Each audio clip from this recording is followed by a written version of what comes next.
Rencana pemberlakuan kembali pembatasan sosial berskala besar di DKI Jakarta menuai sorotan terkait komunikasi dan juga koordinasi dengan pemerintah pusat. Hal ini setelah Ketua Komite Kebijakan Penanganan COVID-19 Erlangga Hartarto mengkritik langkah Pemprov DKI yang disebut berimbas pada pasar keuangan. Ditemui ketika melakukan peninjauan kerja di Pluit Sabtu siang, Wakil Gubernur DKI Jakarta Ahmad Riza Patria mengatakan langkah Pemprov memberlakukan PSBB telah sesuai dengan amanat Presiden Joko Widodo untuk mengutamakan kesehatan dan keselamatan dibanding perekonomian. Riza juga mengatakan Pemprov DKI Jakarta terus membangun komunikasi baik ke di daerah penyangga maupun ke pemerintah pusat terkait kebijakan ini. PSBB akan kembali diberlakukan di Jakarta Senin besok seiring lonjakan berbagai parameter penularan virus corona di ibu kota. Kemarin Pak Gubernur memimpin rapat juga berkoordinasi dengan daerah-daerah sekitar atau daerah-daerah tetangga ya. Dan kebijakan yang kami ambil tidak sepihak, tentu kami ambil berdasarkan fakta dan data, berdasarkan masukan para epidemiologi, masukan pakar, dikoordinasikan di internal dengan semua unit kegiatan, dengan semua instansi, SKPD, OPD, bahkan juga sejajaran horizontal dengan Pangdam, dengan Kapolda dan semuanya. Kajati dan lain kami koordinasikan juga dengan pemerintah pusat. Langkah Gubernur DKI Jakarta Anies Baswedan untuk menerapkan kembali PSBB secara ketat kabarnya tidak mendapat restu dari pemerintah pusat. Sejumlah menteri Jokowi di bidang ekonomi mengomentari rencana Anies dan menilai langkah Anies tarik rem darurat justru membuat ekonomi tercekat. Pro kontra mewarnai kebijakan Pemprov DKI Jakarta terkait rencana PSBB ketat. Benarkah pemerintah pusat dan juga Pemprov DKI Jakarta tidak satu suara terkait PSBB ketat di ibu kota? Kita akan ulas pada malam hari ini bersama dengan 3 narasumber yang sudah bergabung dari luar studio. Ada Pak Ahmad Yani, Sekretaris Fraksi PKS DPRD DKI Jakarta. Pak Yani, selamat malam, apa kabar? Selamat malam, Assalamualaikum. Waalaikumsalam. Alhamdulillah, baik kabarnya. Baik. Dan ada Bang Dhani Amrul Ihdan, tenaga ahli utama dari Kantor Staf Presiden. Bang Dhani, selamat malam. Selamat malam, Assalamualaikum warahmatullahi wabarakatuh. Ya. Salam sehat seluruh pemirsa CNN yang berbahagia. Baik, ada Pak Trubus Rardiansyah, analis kebijakan publik dari Universitas Trisakti. Selamat malam, Pak Trubus. Selamat malam, Mas. Baik. Sehat selalu. Ya, Bapak-Bapak, kita bahas soal PSBB ketat di ibu kota yang kemudian direspon oleh banyak pihak termasuk oleh pemerintah pusat di menteri-menteri dari Presiden Jokowi. Sebelum saya akan tanya satu persatu, tapi kita coba lihat lagi, kita dengar lagi seperti apa kemudian Pak Anies Baswedan, Gubernur DKI Jakarta menyampaikan kepada masyarakat soal PSBB yang akan kembali diberlakukan di ibu kota. Kita lihat pernyataan yang berikut ini. Dari 3 data ini, angka kematian, keterpakaian tempat tidur isolasi, keterpakaian ICU khusus COVID, menunjukkan bahwa situasi wabah di Jakarta ada dalam kondisi darurat. Kita terpaksa kembali menerapkan pembatasan sosial berskala besar seperti pada masa awal pandemi dulu. Baik, Bang Dhani, saya akan langsung ke Istana terlebih dahulu. Bang Dhani, ini Pak Anies sudah akan memberlakukan PSBB seperti masa awal. Tapi kok rasa-rasanya sejumlah menteri Pak Jokowi agak-agak menanggapi tidak setuju ini, apalagi dilihat secara ekonomi. Sebetulnya bagaimana Bang Dhani, Istana menyikapi PSBB ketat di Jakarta? Benarkah tidak ada restu atau belum ada koordinasi dengan pemerintah pusat soal PSBB ini? Pertama yang harus perlu kami tekankan adalah bahwa apa yang dilakukan oleh gubernur kepala daerah di Indonesia, termasuk adalah Gubernur DKI, itu adalah mengejawantahkan apa yang diarahkan oleh Presiden di dalam rapat-rapat terbatas sejak 2 minggu yang lalu ketika ada eskalasi yang meningkat. Terlebih lagi minggu kemarin juga di dalam ratas disampaikan untuk segera dilakukan evaluasi total, pengetatan dan injak rem.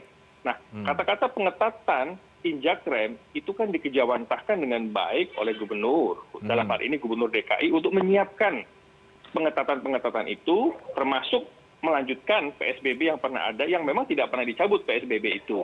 Diteruskan PSBB itu yang insya Allah akan dilaksanakan di hari Senin besok. Nah, itu yang pertama.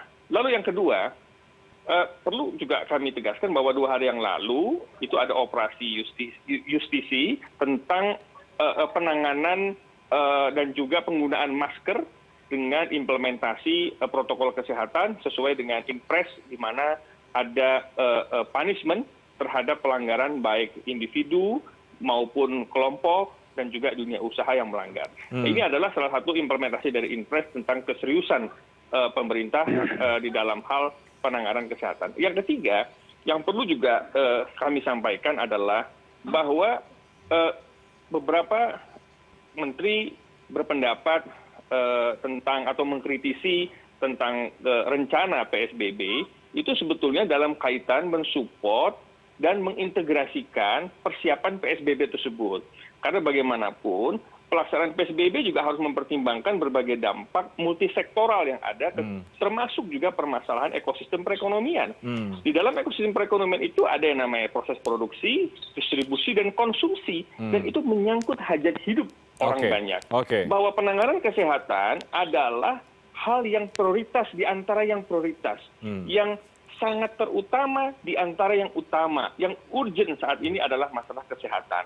Namun demikian, proses produksi, distribusi, konsumsi yang menopang hajat hidup orang banyak juga harus diperhatikan. Sehingga Pak Menko mencoba untuk juga memberikan beberapa masukan. Bahwa harus disiapin dulu nih dengan dunia usaha seperti apa, WFH, WFO itu pengaturannya seperti apa untuk orang ke kantor, kemudian proporsi di kantornya, kemudian shift pekerjanya, transportasi publiknya juga mesti diatur. Jadi semangatnya sama bahwa ini pusat dan daerah punya niat baik untuk mempercepat penanganan COVID ini. Nah, di dalam cascading-nya, implementasi di lapangan, tentu masing-masing ini berupaya mewujudkan sesuai dengan sektor masing-masing agar output dan outcome-nya tercapai. Jika Pak Menko menyarankan nih, ini disiapin dulu tatanannya. Nah, jadi ini tidak ada hal yang berbeda secara signifikan gitu, bahwa ini adalah semua saling melengkapi,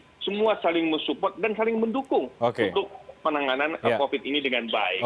Baik Bang Dhani, tapi yang jelas Menteri-menteri Pak Jokowi ini mengatakan, misalnya Pak Menko Perekonomian, ini IHSG anjlok setelah pengumuman dari Gubernur Anies. Artinya juga kalau merespon apa yang tadi Anda katakan, Anda mau mengatakan bahwa sebelum membuat kebijakan untuk PSBB total dulu, disiapkan dulu dong seharusnya semuanya. Itu maksudnya seperti apa? Karena kan kemudian dampaknya ini yang direspon langsung oleh para Menteri Pak Jokowi di bidang ekonomi. Ya tentu dampak psikologis adanya PSBB bukan hanya di Indonesia, tapi di negara lain juga namanya dampak multisektoral termasuk ekonomi, indeks harga saham gabungan, dan masalah psikologis dalam hal demand and supply dalam mekanisme pasar, tentu itu berpengaruh. Nah, oleh karena itu, memang di dalam mengumumkan persoalan permasalahan PSBB, ini adalah hal yang penting, urgent, namun demikian kita juga harus memperhatikan psikologis pasar. Nah, jadi itu yang dipesankan sehingga kita semua harus mempersiapkan. Nah, oleh karenanya pemerintah pusat juga meminta kepada pemerintah Provinsi DKI dalam waktu 1-2 hari ini untuk membangun dialog kolaboratif dengan beberapa organisasi dunia usaha termasuk di bidang pariwisata, hotel, kemudian juga restoran, sektor retail, termasuk juga sektor manufaktur yang saat ini sebagian sektor manufaktur itu sudah memiliki daya beli yang cukup baik. Nah, sudah mulai beroperasi. Sehingga ini perlu diatur kembali. Protokol kesehatannya seperti apa. Konsekuensi-konsekuensi logis apabila dilakukan pembatasan seperti apa. Nah, ini kan perlu hubungan kolaboratif dengan dunia usaha. Sehingga semua punya arah yang sama. Jadi arahan dari Presiden dikejawantahkan oleh kementerian dan lembaga dan oleh pemerintah provinsi dengan menyiapkan program plan of action yang sejalan untuk mencapai output dan outcome yang kita harapkan bersama, yaitu berhasilnya penanganan COVID, khususnya bidang kesehatan yang menjadi prioritas kita bersama. Pak Ahmad Yani, PKS mendukung langkah Gubernur Anies untuk menerapkan PSBB total, tapi di sisi yang lain banyak pihak yang merasa Pak Anies belum berkoordinasi oleh banyak orang sebelum memutuskan, sehingga ini tadi banyak dikomentari oleh Menteri di bidang ekonomi Pak Jokowi soal kebijakan ini sehingga berdampak terhadap perekonomian. Bagaimana Anda melihat ini? Benarkah kemudian Pak Anies sebetulnya membuat kebijakan ini atas pertimbangan tanpa melihat efek-efek setelah itu? Karena ini yang akan banyak sekali dampaknya terhadap kehidupan masyarakat. Tapi dijawabnya nanti, kita break, kami akan segera kembali sesaat lagi.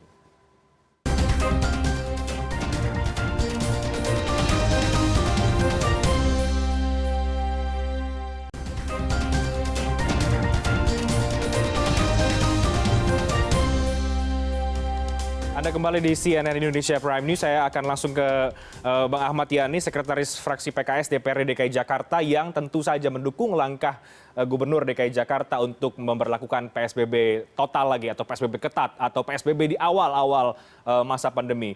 Bang Ahmad Yani, kebijakan Gubernur Anies langsung direspon termasuk oleh para menteri-menteri Pak Jokowi terutama di bidang ekonomi. Ini tampaknya sentilan-sentilan ini Bang Ahmad Yani terhadap gubernur karena dampaknya langsung menyasar terhadap perekonomian dari kebijakan ini. Tanggapan Anda seperti apa, Bang Ahmad Yani? Saya kira satu kebijakan yang diambil oleh Pak Gubernur akan menerapkan PSBB secara ketat. Ya. Ini satu langkah yang sangat tepat. Tentunya beliau mengambil langkah ini itu sudah dengan pertimbangan-pertimbangan yang matang.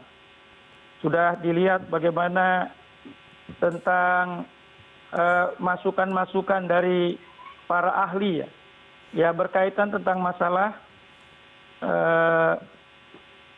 COVID ini. Nah, tentunya termasuk juga tentang masalah ekonomi.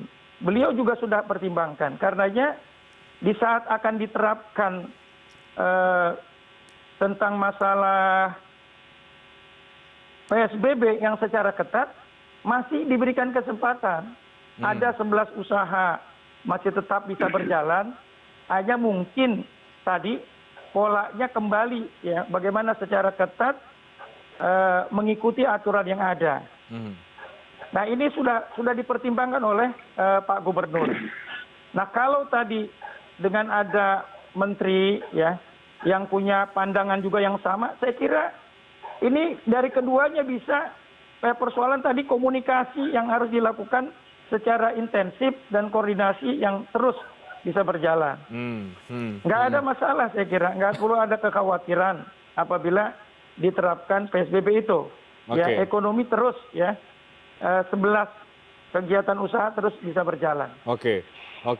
Tapi kan kalau kembali ke PSBB awal, Bang Ahmad Yani tentu akan jauh berbeda dengan apa yang sudah kita jalani di PSBB transisi ini. Akan ada dampak terhadap usaha-usaha kecil misalnya. Karena juga konsumsi atau perekonomian kita disumbang juga oleh konsumsi rumah tangga begitu. Nah ini kan yang mungkin juga menjadi sorotan dari pemerintah pusat.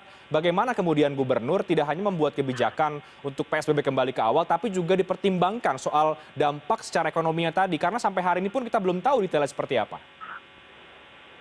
Ya saya kira apa yang sudah menjadi keputusan ini semuanya nanti akan dipersiapkan oleh Pak Gubernur ya untuk mendukung langkah-langkah yang diambil dalam masalah penerapan PSBB.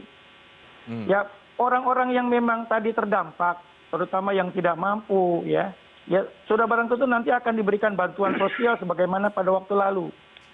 Kemudian juga bagaimana ke depan masyarakat bawah ini juga harus menjadi perhatian.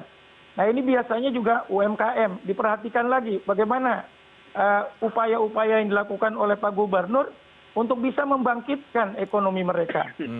Nah tetapi yang harus kita catat adalah bahwa kondisi sekarang di mana adanya peningkatan tentang masalah penularan ya COVID-19 ini yang memang lonjakannya begitu besar sehingga sebagaimana disampaikan oleh Pak Presiden juga di hadapan para menterinya bahwa kesehatan ini adalah yang paling utama.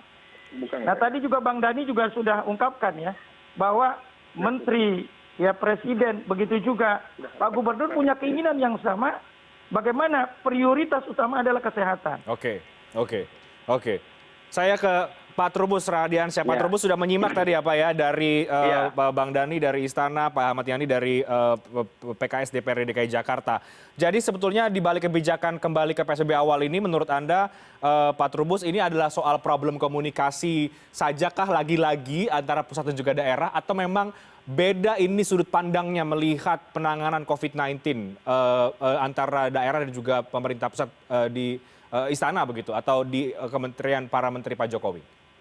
Iya, menurut saya memang itu ada satu soal komunikasi yang memang ada distorsi di situ, ada terjemahan yang salah gitu ya dalam memahami bagaimana kemauan presiden kan gitu. Tetapi di situ memang ada warna di situ sebenarnya kan harusnya kolaboratif kan harusnya, tetapi ini yang terjadi malah kompetitif gitu ya, sehingga kritik-kritik muncul itu muncul karena kita sama-sama NKRI harusnya kan satu bangunan itu ya, jadi Kompetitifnya di mana Pak Trubus? Kompetisinya ya di situ masing-masing menunjukkan ego sektoralnya kan, artinya pusat menganggap pada awalnya itu kan menganggap bahwa ekonomi sama kesehatan itu berjalan bersamaan. Tetapi berikutnya kemudian dinyatakan bahwa oke, kita memprioritaskan persoalan kesehatan, public health-nya diutamakan. Tapi belakangan lagi setelah diterjemahkan oleh Gubernur DKI, kemudian kan munculnya kita lebih fokus kepada istilahnya skala mikro dan komunitas. Nah ini kan menjadi di publik sendiri jadi bingung gitu loh. Karena apa? Karena pola komunikasi ini seolah-olah memang mengindikasikan tidak saja ekosektoral, juga menunjukkan ada masing-masing di dalam istilahnya lupa dalam menangani soal COVID itu sendiri. Jadi mereka asik berdiskusi, asik berdebat soal itu, tapi COVID-nya sekarang hampir menembus 4.000 kan gitu perharinya. Nah ini atau DKI Jakarta sudah sampai 1.000. Tetapi dengan pertimbangan masing-masing tentu ya kan, artinya pemerintah pusat punya argumen sendiri dan pemerintah daerah juga argumen sendiri kalau kita lihat gitu ya.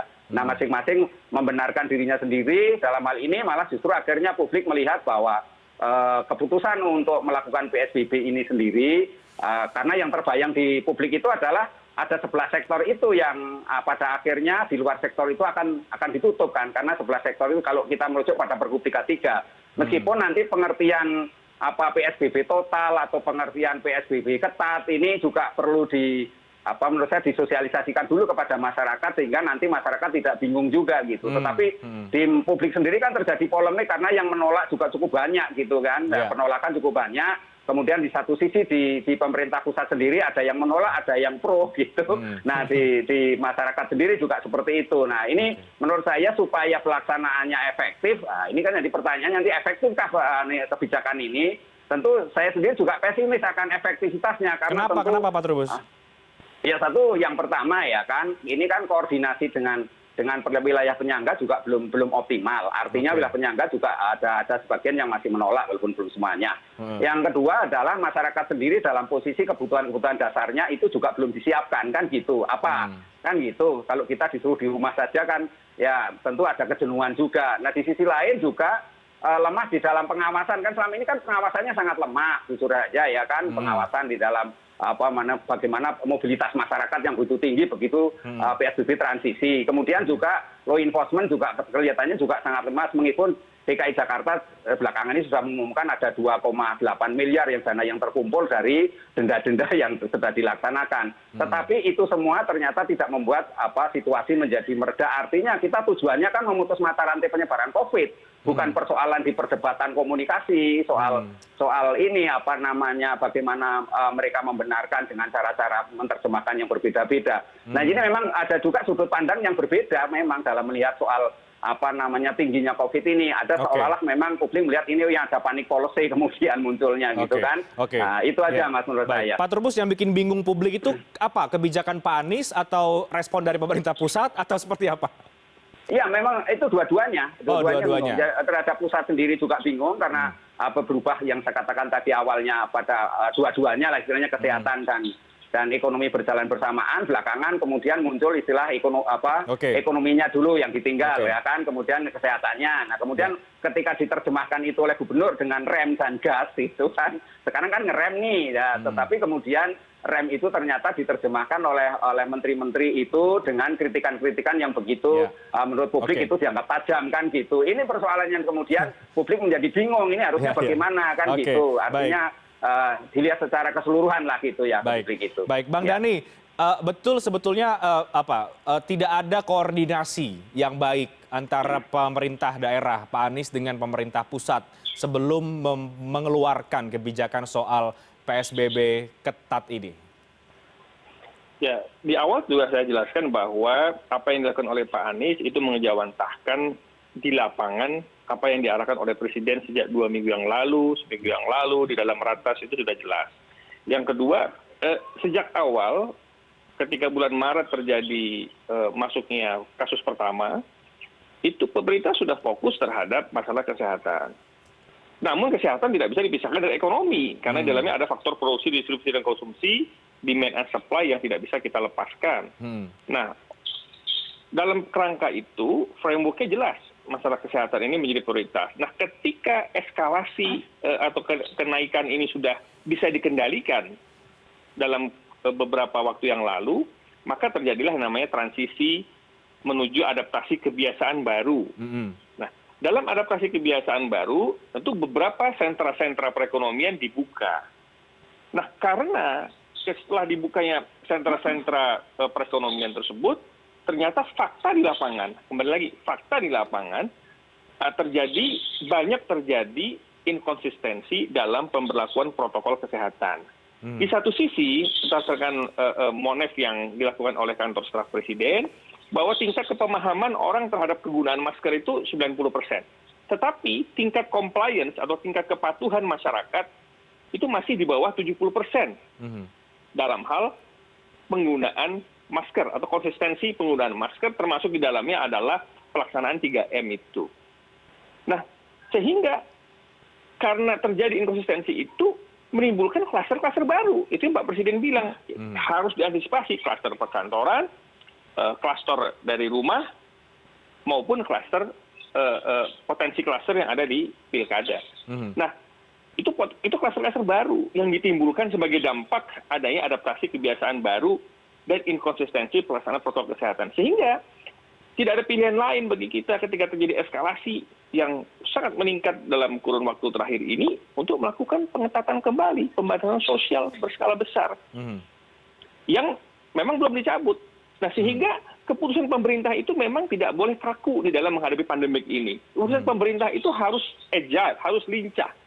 Tetapi harus adaptif, lincah dan adaptif. Tidak bisa keputusan 3 bulan yang lalu dengan fakta di 3 bulan yang lalu, kondisi di 3 bulan sama dengan sekarang, enggak. Maka keputusan yang diambil juga berbeda dengan beberapa waktu yang lalu. Memang dalam menghadapi pandemi ini, inilah perlunya kelincahan dalam pengambilan keputusan. Tapi itu bukan mencela-mencela, bukan tidak konsisten, bukan.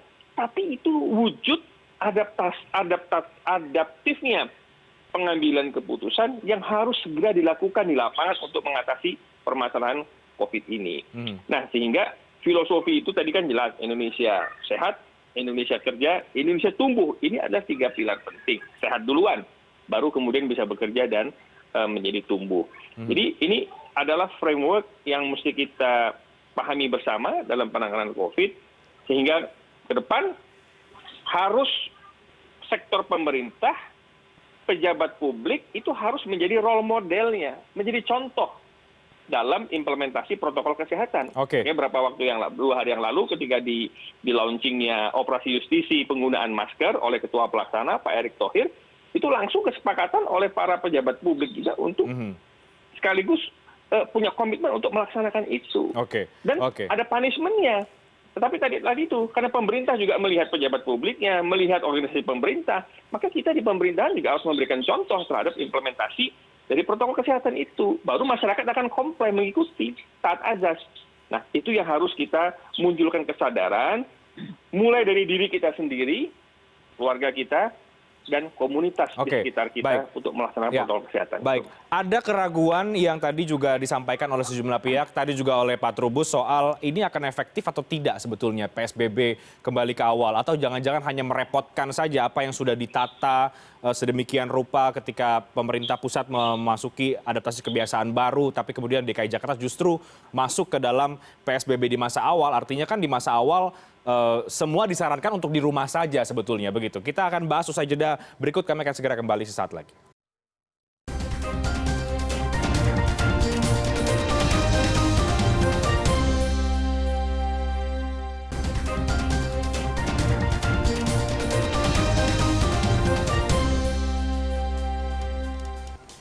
Baik, saya akan langsung ke Pak Ahmad Yani. Pak Yani, jadi merespon apa yang tadi juga disampaikan oleh Pak Trubus ya, ada mempertanyakan apakah ini bisa efektif atau tidak sebetulnya PSBB yang kembali ke masa awal ini kalau kita bicara soal penanganan atau untuk mencegah penularan COVID-19. Bagaimana Pak Yani?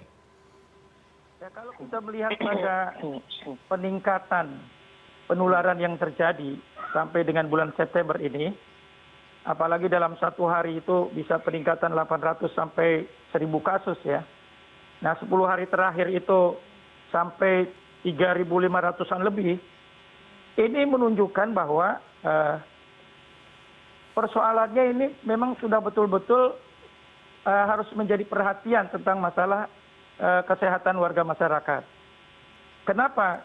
Karena menurut pandangan Pak Gubernur, ya, bagaimana sekarang, karena jumlahnya yang tertular itu begitu besar, sementara kemampuan untuk rumah sakit, ya tempat tidur, tempat isolasi, ruang ICU, sampai kalau dia pertambahan begitu besar, nggak akan menampung. Ya, sehingga nanti kita khawatirkan banyaknya korban bergelimpangan. Ya, untuk di DKI Jakarta, ya kemampuan itu sudah terbatas. Nah, apalagi DKI ini sebagai barometer untuk wilayah-wilayah daerah yang lain. Karenanya apa yang diambil oleh Pak Gubernur, ya, dengan berbagai pertimbangan tadi, ya, tentang masalah pemakaman, ya, sehari saja tempat COVID itu ada 40 orang terus dikubur, kemudian ditambah lagi tentang masalah dokter, kalau Indonesia sudah 110 lebih yang meninggal, tenaga medis juga terbatas, ditambah lagi fasilitas kesehatan yang memang sangat terbatas. Nah, jangan sampai nanti di Jakarta itu kolaps. Nah, ini keputusan yang diambil adalah tepat, harus dilakukan PSBB ini. Nah, kita lihat misalnya pada waktu lalu.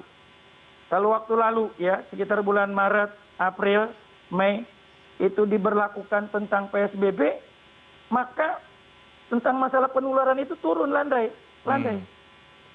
Tapi pada saat diterapkan PSBB transisi, ada kelonggaran, ya, kemudian akibatnya apa? Meningkat. Ya, meningkat untuk penularan itu. Ya, sampai tadi ya 1.000 lebih dalam satu hari. Nah, ini nggak bisa dibiarkan. Nah, karenanya kalau kita lihat adanya peningkatan ini, apa yang diambil oleh Pak Gubernur, ya, memang kita berharap agar ini bisa memberikan efek jerak kepada warga masyarakat. Karena masyarakat yang tidak disiplin. Oke, ya. Baik, Pak Yani, tapi keputusan Gubernur ini Anda melihat juga tidak bahwa tampaknya pemerintah pusat kok agak-agak tidak mendukung dari beberapa pernyataan menteri-menteri Pak Jokowi. Anda melihat hal itu tidak, Pak Yani? Saya kira tentang masalah info yang saya dengar, tentang masalah PSBB insya Allah akan diterapkan. Tetapi kalau masukan-masukan dari para menteri tadi itu juga sebagai satu masukan yang memang barangkali harus menjadi pertimbangan. Oke. Ya, sehingga semua bisa berjalan. Pemerintah pusat, ya, pemerintah daerah, ini kan daerah perwakilan dari pusat. Saya kira biar supaya bisa berjalan, yang penting adalah kesehatan. Harus menjadi perhatian. Nah, kalau ekonomi terus masih kita harapkan ke depan bisa berjalan. Tetapi kalau sekarang ini adalah tentang masalah kesehatan jadi prioritas. Kalau orang itu meninggal, kita nggak bisa hidupkan lagi. Tapi kalau ekonomi, ya, nanti terus ke depan masih bisa kita tingkatkan. Saya kira itu. Oke, Pak Trubus ada tanggapan Pak Trubus dari Anda? Iya, menurut saya PSBB total atau PSBB ketat nanti ya? Yang ini kan terkesan publik melihatnya itu seperti romantisasi gitu. Romantisasi itu menghayalkan pada masa lalu di mana kemudian tingkat penularannya satu epidemiologisnya relatif rendah, jumlah PDP ODP-nya. Yang kedua surveillance-nya itu tingkat penularannya atau jumlah RT RW yang tertular itu zona merah, zona hijau dan zona kuningnya relatif rendah pada saat itu. Nah, kemudian juga layanan kesehatannya pada saat itu relatif baik karena beberapa rumah sakit masih terbuka menerima. Nah, dari situ kemudian kita kembali ke sana. Tapi perlu diingat bahwa pada saat itu memang pengetesannya itu belum masif gitu loh. Jadi karena waktu itu masih terbatas segala sesuatunya dan waktu itu kelihatan efektif bisa berjalan karena wilayah penyangga juga mendukung pada saat itu. Nah, sekarang ini apakah wilayah penyangga mendukung? Nah, ini informasi yang berkembang sampai hari ini kan ternyata wilayah penyangga belum satu suara. Nah, itu belum satu langkah. Nah, ini yang menyebabkan memang tugas berat dari dari Pemprov DKI agar ini terkesan tidak sendirian itu ya memang harus karena warga DKI Jakarta ini kan 70% memang dari wilayah penyangga gitu. Nah, ada 11 sektor nanti yang dibuka yang masih operasional, itu kan semua karyawan atau buruhnya itu berasal dari wilayah penyangga. Ya. Nah, kalau ini kemudian nanti ditutup, nah ini wilayah penyangga juga harus memberi solusi itu kepada mereka-mereka yang tidak boleh masuk ke DKI Jakarta, entah dengan menggunakan penutupannya dengan ISKM, misalnya menghidupkan ISKM atau surat izin keluar masuk itu, atau dengan menutup jalur-jalur atau jalan-jalan yang menuju